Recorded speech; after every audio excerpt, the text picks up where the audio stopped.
Bismillahirrahmanirrahim. Alhamdulillahirabbil alamin. Wassalatu wassalamu ala asyrafil anbiya'i wal mursalin sayyidina maulana Muhammadin wa ala alihi wa sahbihi ajma'in. Qala al-musannif al-imam Abu Hamid Muhammad bin Muhammad al-Ghazali rahimahullah wa nafa'ana bi ulumih.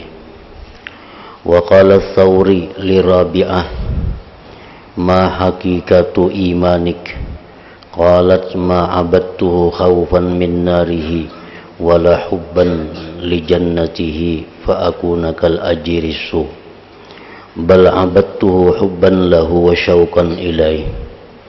Wa qalat bi ma'nal mahabbati nazma uhibbuka hubbaini hubbal hawa wa hubban li annaka ahlun lidhaka fa amma alladhi huwa hubbul hawa فشغلي بذكرك عمن سواك وأما الذي أنت له أهل له فكشفك للحجب حتى أراك فلا الحمد في ذا ولا ذاك لي ولكن لك الحمد في ذا وذاك. ولعلها أرادت بحب الهوى حب الله لإحسانه إليها وإنعامه عليها بهزوز العاجلة وحبه لما هو أهل له الحب لجماله وجلاله الذي انكشف لها وهو أعلى الحبين وأقواها. Makna perkataan Imam Al-Ghazali rahimahullah wa nafa'ana bi ulumihi. Imam Sufyan Ats-Tsauri radhiyallahu anhu bertanya kepada Rabi'atul Adawiyah. Ujar Imam Sufyan Tsauri kepada Rabi'atul Adawiyah, apakah hakikat imanmu? Apakah hakikat imanmu? Rabi'ah berkata, menjawab, saya tidak beribadah kepadanya Allah karena takut dari nerakanya, dan tidak pula karena cinta kepada surganya. Maka saya menjadi seperti buruh yang jahat. Kalau aku beribadah kepada Allah itu takut dari neraka, atau aku beribadah itu karena ingin surga, maka aku menjadi seperti buruh yang jahat. Buruh itu bekerja karena mengharap upah. Buruh itu bekerja karena mengharap gaji. Nah, kalau kita beribadah kepada Allah mengharap surganya atau supaya terhindar dari nerakanya, maka kita tidak lain seperti buruh. Akan tetapi saya beribadah kepadanya Allah karena cinta dan rindu kepadanya. Nah, itulah jawaban daripada Rabi'atul Adawiyah tentang pertanyaan Imam Sufyan Ats-Tsauri, apakah hakikat iman tadi. Jadi artinya orang yang beriman kepada Allah dengan iman yang sempurna, maka dia beribadah kepada Allah itu semata-mata cinta dan rindu kepada Allah. Orang-orang yang imannya belum sempurna, orang-orang yang imannya dalam proses, maka dia beribadah tidak lepas daripada dua, karena ingin surga atau karena harapan terhindar daripada api neraka. Nah, itu orang yang imannya belum sempurna.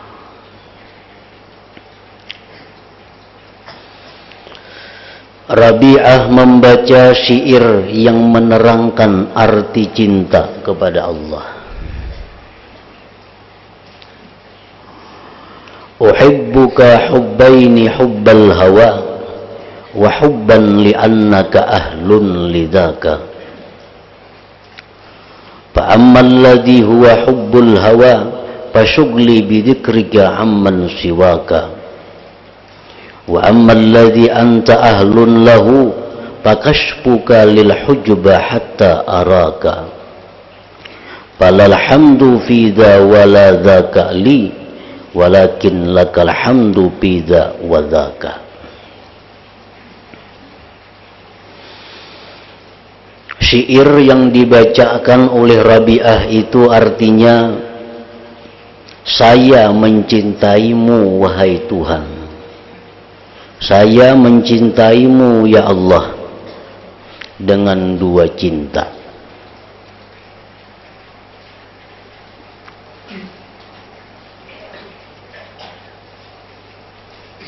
Nah, jadi tadi kita beribadah kepada Allah didasari dengan kecintaan kita kepada Allah, itu merupakan sesuatu yang tinggi kedudukannya. Cinta kepada Allah itu terbagi dua. Yang pertama, ujar Rabi'atul Adawiyah, cinta karena kesenangan. Cinta karena kesenangan. Yang kedua, dan cinta karena Engkau ya Allah berhak untuk dicintai.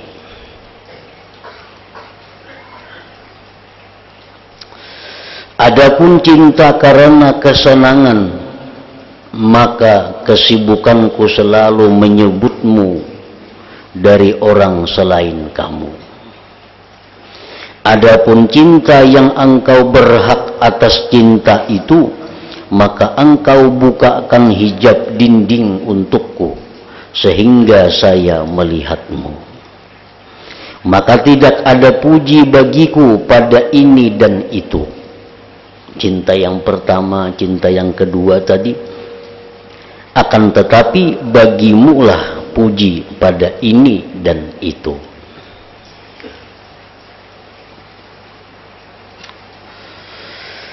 Barangkali Rabi'ah Al-Adawiyah tadi menghendaki dengan cinta karena kesenangan itu adalah cinta kepada Allah karena ihsannya, kebaikan Allah kepada Rabi'ah, dan kenikmatan-kenikmatan yang dianugerahkan Allah kepadanya dengan bagian-bagian yang segera di alam dunia ini. Dan yang dikehendaki oleh Rabi'ah dengan ia mencintai Allah karena dia adalah zat yang berhak mendapat cinta, adalah cinta kepada Allah karena keilukan dan keagungannya yang terbuka bagi Rabi'ah. Dan itulah yang paling tinggi daripada dua cinta dan yang paling kuat. Nah, jadi kita beribadah kepada Allah didasari, didorong dengan cinta kita kepada Allah, itu merupakan sesuatu yang menunjukkan kesempurnaan iman.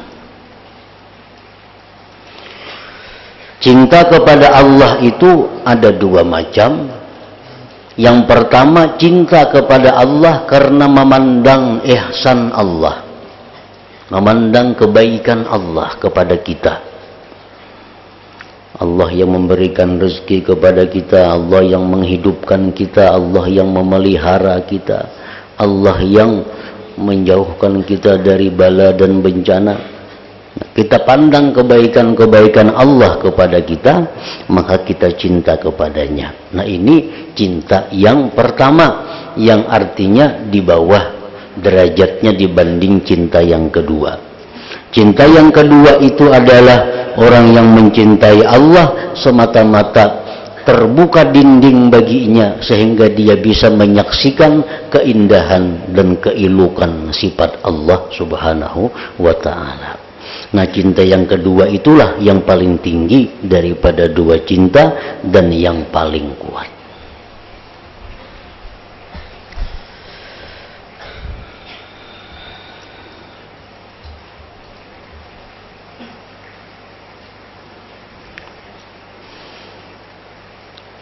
Kita merasakan bahwa kebanyakan kita beribadah kepada Allah itu untuk mencari manfaat dari Allah.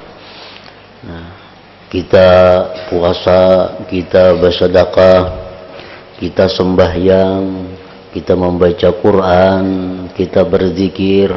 Umumnya kita itu melakukan ibadah-ibadah tadi untuk mencari keuntungan,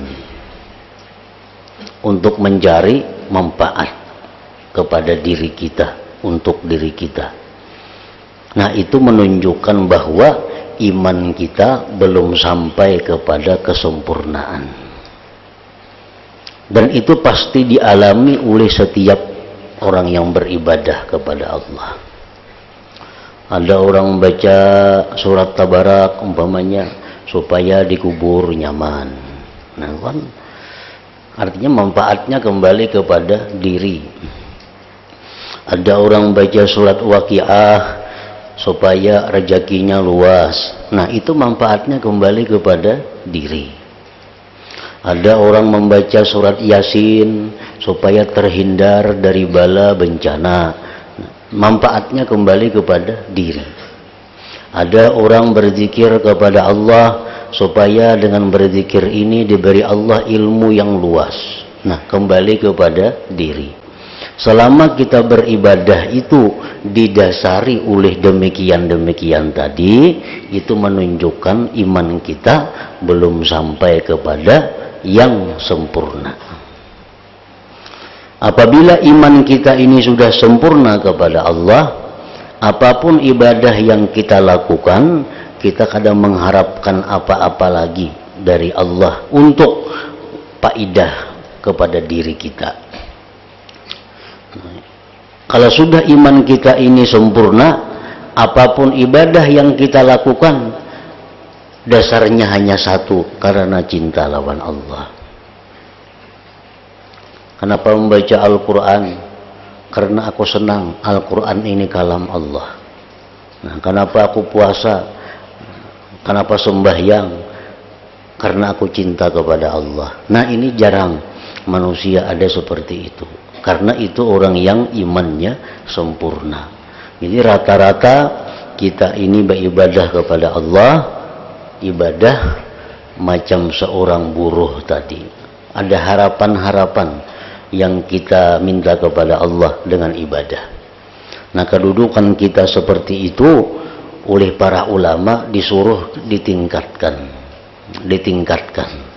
Jangan lagi kita beribadah itu untuk meminta manfaat kepada Allah, tapi kita beribadah kepada Allah didasari karena rindu kita kepadanya, didasari karena cinta kita kepadanya. Nah, ibadah yang dilakukan demikian itu nilai ganjarannya kada bisa dihitung, lebih besar daripada beribadah dengan tujuan-tujuan manfaat tadi.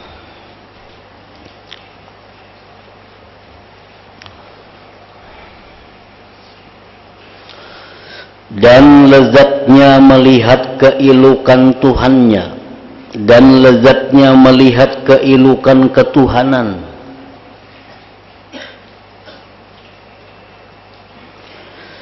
Yaitu yang telah diibaratkan oleh Rasulullah sallallahu alaihi wasallam, di mana beliau bersabda menceritakan dari Tuhannya yang maha tinggi. A'dattu li'ibadiyas salihin ma la 'ainun ra'at wa la udhunun sami'at wa la khatara 'ala qalbi bashar. Artinya, ujar Tuhan, aku siapkan untuk hamba-hambaku yang saleh sesuatu yang mata tidak pernah melihat, telinga tidak pernah mendengar, dan tidak pula pernah terlintas di hati manusia. Terkadang sebagian kelezatan ini telah disegerakan di dunia bagi orang yang telah sampai kebersihan hatinya kepada kesudahan penghabisan atau kesempurnaan. Orang-orang yang sampai pada puncak kesempurnaan iman, mereka itu diberi oleh Allah kelezatan yang tidak pernah terbayangkan, kelezatan yang kada bisa dikisahkan, yang kelezatan itu sebenarnya di akhirat disediakan Allah, tetapi karena keimanannya orang ini sempurna, kadang-kadang kelezatan itu dirasakan Allah kepadanya di alam dunia ini.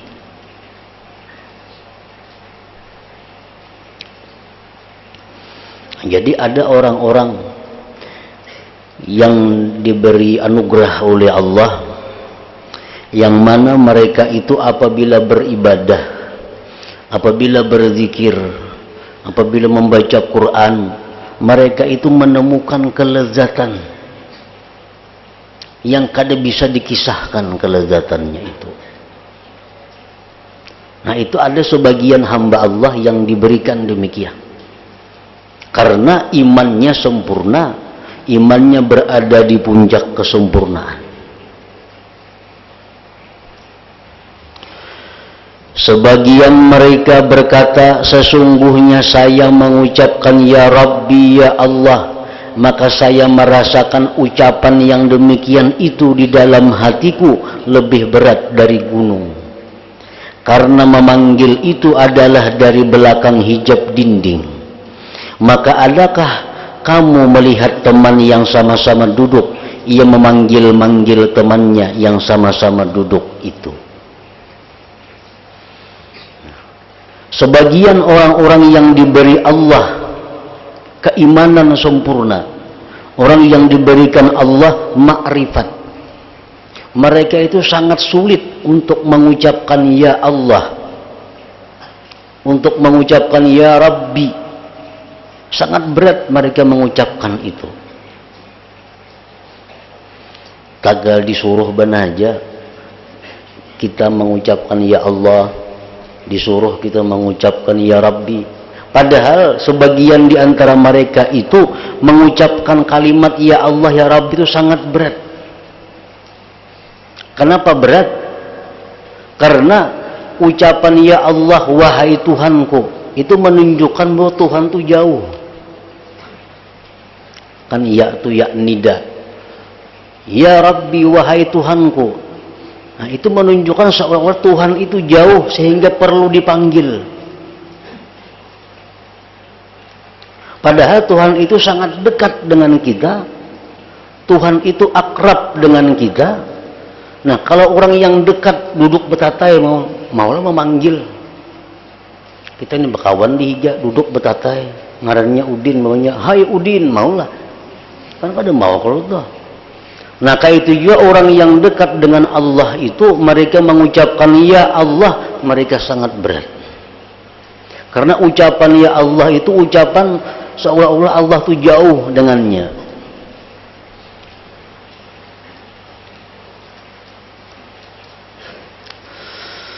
Sebagian mereka berkata, apabila seseorang telah mencapai pada batas ilmu ini, apabila seseorang telah mencapai pada batas ilmu ini, apabila seseorang telah sampai kepada kedudukan ma'rifat dengan Allah, niscaya ia dilimpari batu oleh orang banyak. Maksudnya dilimpari batu itu bukan ditawaki kada. Karena perkataannya orang-orang yang ma'rifat dengan Allah itu, perkataannya itu kadang-kadang keluar dari batas akal pikiran mereka. Sehingga mereka menganggap apa yang diucapkannya itu adalah gila dan kafir. Nah, orang-orang yang ma'rifat kepada Allah itu kadang-kadang ucapannya, kadang-kadang tingkah lakunya kada dimengerti oleh orang. Sehingga orang kadang-kadang menganggap ini tuh gila. Orang-orang menganggap ini tuh kafir. Orang-orang menganggap ini tuh kada berpendirian. Padahal ini orang yang ma'rifat dengan Allah. Maka maksud tujuan orang-orang yang ma'rifat itu semua adalah mereka ingin sampai dan bertemu dengan Dia, Allah saja. Nikmat ini adalah sebagai pendingin mata yang tidak seorang pun mengetahui apa yang disembunyikan untuk mereka dari nikmat itu. Dan apabila telah hasil nikmat itu, niscaya terhapuslah segala kesusahan dan nafsu syahwat seluruhnya, dan jadilah hati itu tenggelam dengan nikmat-nikmatnya Allah. Maka jikalau ia dilemparkan ke dalam api neraka, niscaya tidak dirasakannya pedih karena ketenggelamannya. Dan jikalau ditunjukkan kepadanya nikmat-nikmat surga, niscaya ia tidak berpaling kepadanya karena kesempurnaan nikmatnya dan sampainya pada batas kesudahan yang tidak ada lagi kesudahan di atasnya. Nah, kalau orang artinya nang sudah ma'rifat lawan Allah itu, inya kada peduli lagi kedudukan dirinya. Hendak diandak ke neraka, hendak diandak ke surga, inya kada menoleh kiri kanan itu lagi. Karena yang dihadapinya, yang dipandangnya adalah seorang raja yang maha besar, maha agung, dan maha indah.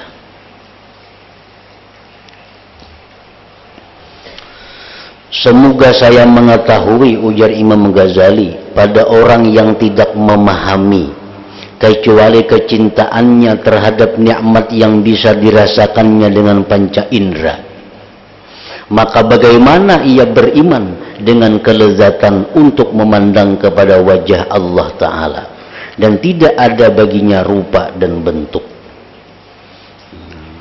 Jadi Imam Ghazali, kalau orang itu yang meyakini, kalau orang yang mempercayai bahwa lezat nikmat itu hanya bisa dengan panca indera, maka dia kada akan bisa beriman bagaimana lezatnya memandang wajah Allah itu. Dan apakah makna jikalau Allah Ta'ala berjanji dengan nikmat yang demikian kepada hamba-hambanya, dan ia menerangkan bahwa nikmat memandang kepada wajah Allah adalah nikmat yang paling besar dari segala nikmat. Bahkan orang yang mengenal Allah Ta'ala, niscaya dia mengetahui bahwa kelezatan-kelezatan yang dipisahkan dengan nafsu syahwat yang bermacam-macam seluruhnya meliputi di bawah kelezatan ini. Nah, artinya orang-orang yang berpendapat bahwa lezat itu hanya bisa dirasakan melalui panca indera. Nah, orang ini kada akan bisa meyakini bahwa melihat wajah Allah itu merupakan nikmat segala nikmat. Kada kawanya meyakini itu. Orang nang kawa meyakini bahwa memandang Allah itu adalah puncak kelezatan, itu orang yang mempercayai bahwa ada kenikmatan batin dalam setiap diri manusia.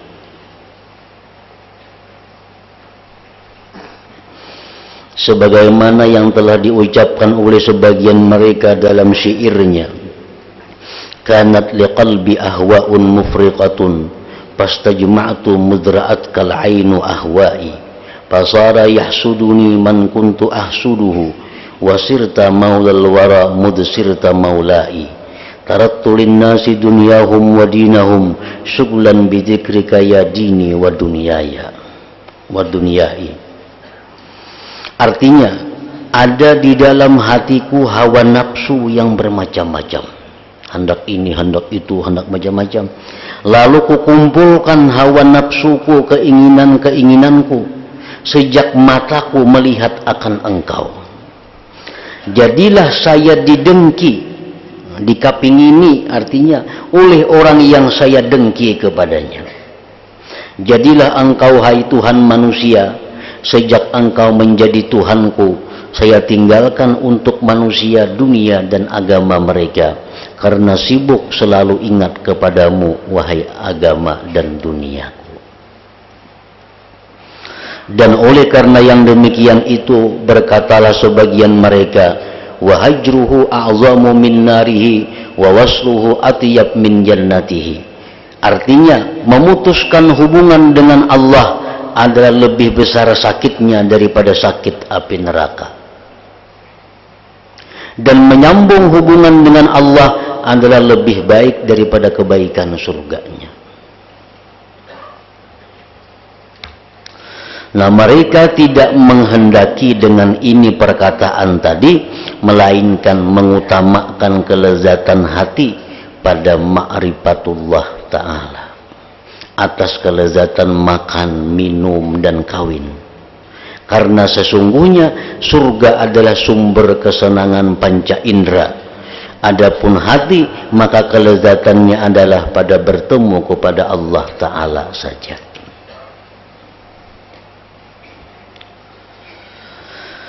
Dan contoh bermacam-macamnya makhluk pada kelezatan-kelezatan mereka adalah seperti apa yang akan kami jelaskan. Nah, orang-orang yang ma'rifat kepada Allah itu tingkah lakunya, perbuatannya kadang-kadang ditertawakan oleh orang. Kadang-kadang bisa dikatakan gila, dikatakan kafir, dikatakan kada kakaruan. Kenapa sebabnya demikian? Imam Ghazali menjelaskan bahwasanya anak kecil pada permulaan geraknya dan mumayyiznya itu tampaklah garizah tabiat, yang mana dengan garizah itu ia merasa lezat bermain-main dan bersenda gurau, sehingga adalah yang demikian itu lebih lezat baginya dari segala sesuatu yang lainnya. Orang yang dalam tahap kakanakan, orang yang dalam tahap kakanakan itu kesukaannya hanya bermain-main, kesukaannya hanya bersenda gurau. Itu yang lebih utama, kelezatannya di situ diberi Tuhan. Nah, kemudian sesudah tampaklah kesenangan pada perhiasan, memakai pakaian yang bagus, dan mengendarai hewan-hewan kendaraan.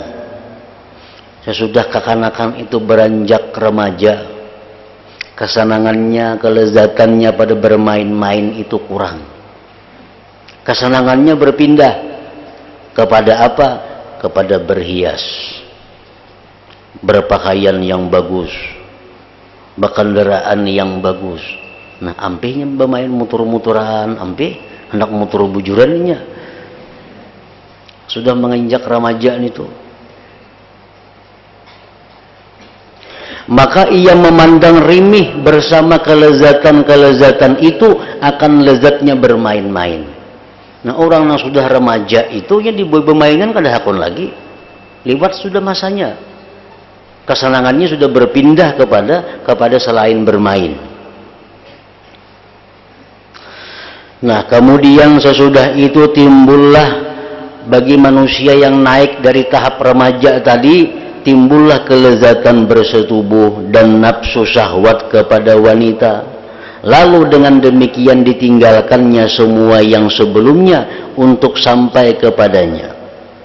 Nah, sudah inya remaja, sudah inya ketujuh berhias-hias, kendaraan yang bagus, usianya bertambah, pikirannya, kelezatannya berubah lagi. Pikirannya itu hendak mencari pasangan hidup. Nah. Kemudian nampak kelezatan menjadi pemimpin. Nah, sudah inya berumah tangga, sudah beranak bebini.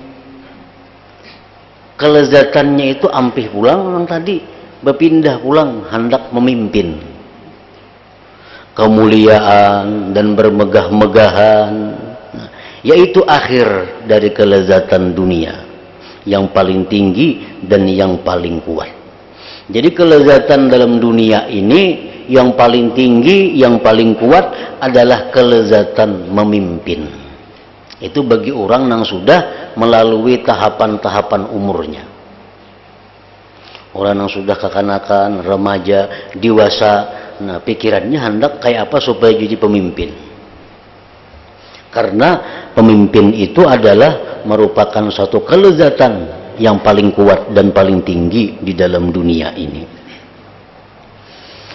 Sebagaimana firman Allah Ta'ala, "I'lamu annamal hayatud dunya la'ibu wa lahbu wa zinatu wa tafakhurun bainakum wa takatsurun fil amwali wal aulad kamathali ghaithin a'jabal kuffara nabatuhu thumma yahiju fatarahu musfarra thumma yakunu hutama wa fil akhirati 'adzabun syadid wa maghfiratun minallahi wa ridwan wa mal hayatud dunya illa mata'ul ghurur."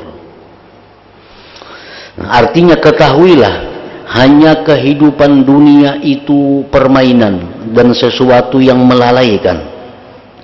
Perhiasan dan bermegah-megah antara kamu, serta berbangga-banggaan tentang banyaknya harta dan anak, seperti hujan yang tanam-tanamannya mengagumkan para petani. Kemudian tanaman itu menjadi kering, dan kamu lihat warnanya kuning, kemudian menjadi hancur. Di akhirat nanti ada azab yang keras dan ada ampunan dari Allah serta keridhaannya, dan kehidupan di dunia ini tidak lain hanyalah kesenangan yang menipu. Nah kemudian sesudah itu timbullah garizah yang lain, di mana dengan garizah tabiat ini bisa ditempuh ma'rifat kepada Allah Ta'ala dan ma'rifat af'alnya.